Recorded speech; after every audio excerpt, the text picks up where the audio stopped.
Hello everyone, you are watching News Insights. Let's watch today's news updates.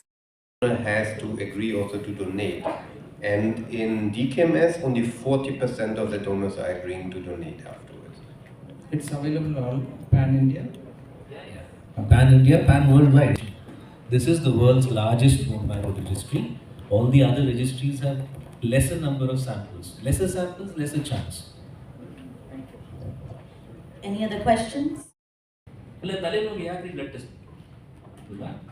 So please try to understand, as long as your blood works, everything works. So please be donors. Your blood comes back any which way. You know nothing about it. Nothing. And maybe to add, people are always asking why you don't have a stem cell bank. You can store them and so on. And actually, this is very expensive and it's not efficient. You know what is the best storage for stem cells? It's in your body, exactly. And that's very simple. You will keep it very safe there. And so you may know that there are stem cell banks in India and people paying to save their own stem cells there and whatever. But the impact of this is neglectable for the health. So to donate stem cells is not only an altruistic move, it's also a move to help yourself, honestly. Because when, in general, I'm not talking about DKMS, in general more people would go this way, then everyone, including you then, may get help. Yeah? How many people have bagged their child's up?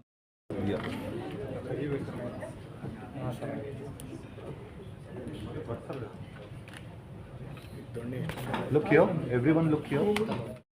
ನಮ್ಮ stem cell transplant ಸಫಲವಾಗಿ ಒಂದು ಪೇಷಂಟ್ನ cure ಮಾಡಿರೋದು ಒಂದು ಸಂದರ್ಭ. ಅದರಲ್ಲಿ ಬಹಳ ಖುಷಿ ಪಡ್ತಾ ಇದ್ದೀವಿ ನಾವು. ಈ ವಿಶೇಷ ಸಂದರ್ಭ ಹೆಂಗೆ ಅಂದರೆ 2 ವರ್ಷ ಆದಮೇಲೆ ಡೋನರ್ ಮತ್ತು ಪೇಷಂಟು ಮೀಟ್ ಮಾಡ್ತಾ ಇದ್ದಾರೆ. ಡೋನರ್ ಪೇಷಂಟ್ಗೆ ಗೊತ್ತಿಲ್ಲ, ಪೇಷಂಟ್ ಡೋನರ್ ಗೊತ್ತಿಲ್ಲ. ಸೊ ಈ ವಿಷಯ ನಾವು ಸೆಲೆಬ್ರೇಟ್ ಮಾಡ್ತಾ ಇದ್ದೀವಿ. ಅದು ಪೇಷಂಟ್ ಕ್ಯೂರ್ ಆಗಿದ್ದಾರೆ. ಈ ಥರ ಎಪ್ಲಾಸ್ಟಿಕ್ ಅನೆಮಿಯಾ ಅಂತ ಒಂದು ಮಾರಕ ಕಾಯಿಲೆಯಿಂದ ಅವ್ರಿಗೆ ಪೂರ್ಣ ರೂಪವಾಗಿ ಹುಷಾರಾಗಿದೆ.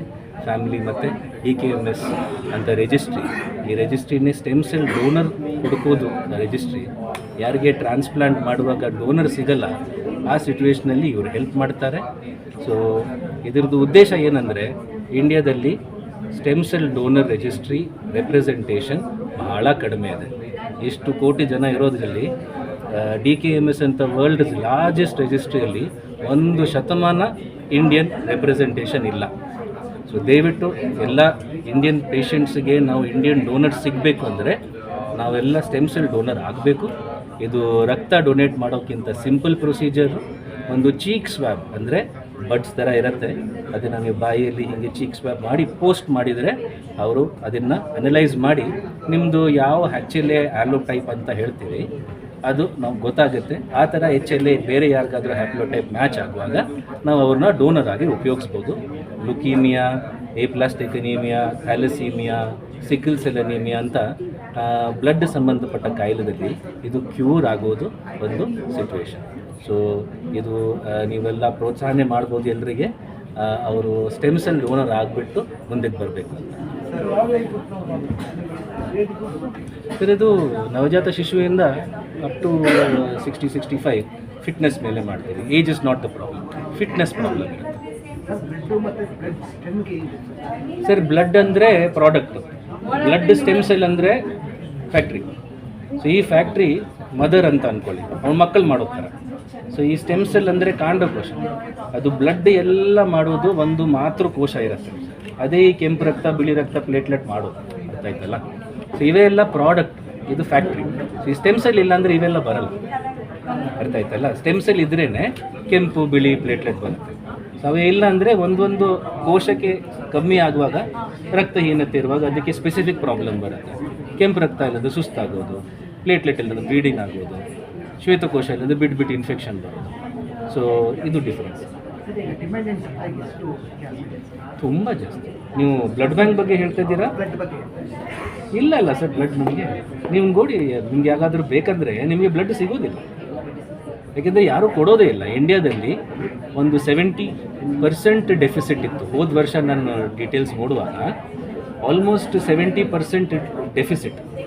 ಅಂದರೆ ಬೇಕು ಇಲ್ಲ, ಮತ್ತು ವೇಸ್ಟೇಜು ಇರೋದು ನಾವು ಯುಟಿಲೈಸ್ ಮಾಡೋಕ್ಕಾಗ್ತದೆ. ಯಾಕೆಂದರೆ ಒಂದು ಸೆಂಟ್ರಲ್ ಪ್ರಾಸೆಸ್ ಇಲ್ಲ, ಒಂದೊಂದು ಬ್ಲಡ್ ಬ್ಯಾಂಕ್ ಇದೆ, ಎಲ್ಲ ಕನೆಕ್ಟೆಡ್ ಇಲ್ಲ.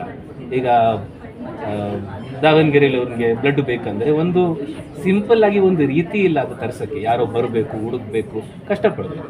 ಡೋನರ್ ಇದ್ದರೆ ನೀವು ತರಿಸ್ತೀರಾ, ಅವ್ರು ಡೋನರಿಂದ ಬ್ಲಡ್ ತೊಗೋತಾರೆ ಮತ್ತು ನಿಮಗೆ ಅದು ಸಿಗುತ್ತೆ. ಸೊ ಆ ಥರ ವಾಲಂಟ್ರಿ ಡೋನರ್ ಬಂದುಬಿಟ್ಟು ಬ್ಲಡ್ ಬ್ಯಾಂಕ್ ಕೊಟ್ಟರೆ ಬೇರೆ ಜನರಿಗೆ ಸಿಗುತ್ತೆ. ಅಲ್ಲ ನೀವೇ ನಿಮ್ಮ ಡೋನರ್ ತಂದರೆ ನಿಮಗೆ ಬೇಕು ಅಂತ ಆಗುತ್ತಲ್ಲ. ಸೊ ನೀವೆಲ್ಲ ಹೋಗ್ಬಿಟ್ಟು ಸುಮ್ಮನೆ ಬ್ಲಡ್ ಡೊನೇಟ್ ಮಾಡಿ, ಅದೇ ಬೇಕಿರೋದು ಅವಶ್ಯಕತೆ. ಸೊ ನೀವು 6 ತಿಂಗಳಲ್ಲಿ ಒಮ್ಮೆ ಆರಾಮಾಗಿ ಬ್ಲಡ್ ಡೊನೇಟ್ ಮಾಡ್ಬೋದು, ನಿಮಗೆ ಯಾವ ಹಾನಿನೂ ಆಗಲ್ಲ. ಇನ್ಫ್ಯಾಕ್ಟ್ ಅದು ಒಳ್ಳೇದಾಗುತ್ತೆ, ಒಂದು ರಿಜನರೇಷನ್ಗೆ ಒಂದು ಕಿಕ್ ಸಿಗುತ್ತೆ ಬಾಡಿಯಲ್ಲಿ.